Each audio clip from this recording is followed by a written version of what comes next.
In this video, we'll discuss basic calculations of square roots. So let us start with two different questions. Here we have the square root of 9 and the square root of 16. And let's compare that answer to the square root of 9 plus the square root of 16.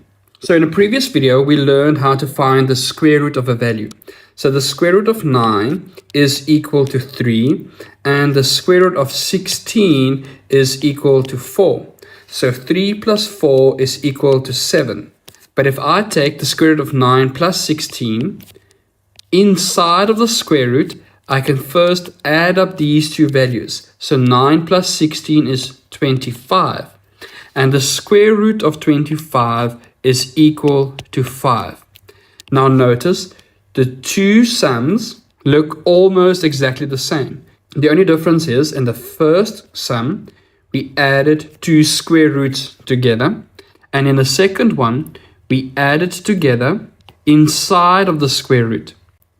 So in our first example, we first take the square root of 9 and the square root of 16. And that result we add together. But in the second example, because it's all under one square root, we first do the calculation inside of the square root to find 25. And that answer is equal to 5. So even though they look the same, they do not produce the same answer.